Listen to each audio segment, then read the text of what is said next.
When my student NAEEM died at 19, my Facebook became a collage of eulogies, a patchwork of RIPs, and that is real poetry.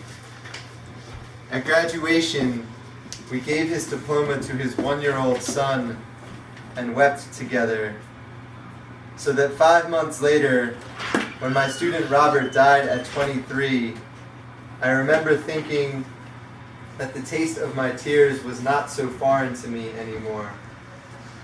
At the funeral, I stared at his smile, printed onto pages that should have been the programs at his commencement or the invitations to his wedding.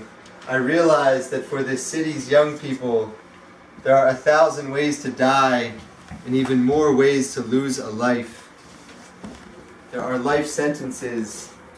There are sentence fragments. There are fragments of hope torn from their lips like pages from a notebook, leaving them again to write their stories in the margins. There are no margins for error. There are tightropes to walk, and swords to swallow, and words to choke on, and promises broken, and broken, and broken, and dreams stolen, and Beethovens, and Bob Dylans, and Jay Dillas, and Donna Summers in schools with no music programs, aspiring chemists with no science labs, Shirley Chisholm staring out classroom windows, trying to remember their own greatness, dying to remember their own greatness. How many attempted murders can a child's dreams survive when something is trying to kill them every day? Every day, we are telling our students, try harder, work harder, persevere. We spend more time telling our students to overcome obstacles than working to remove them. Invincibility has become the expectation. Perseverance, the excuse for injustice. No excuses.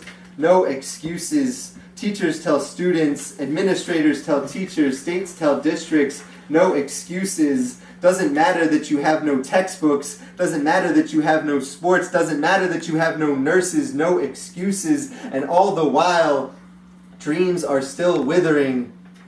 Minds are still wasting, and the bodies keep piling up. There is no way to paint this picture pretty. Even when you look into the eyes of the next young person and see all the life this world tried to steal staring back at you. Because in Philadelphia, students make invincible a hobby, and teachers make resurrection a habit. But we can't always perform miracles, and we shouldn't have to. No excuses. I'll build this wall. Everything so there's one piece left. And so you were humming. Should I leave the piece in the center, Sarah? That's left?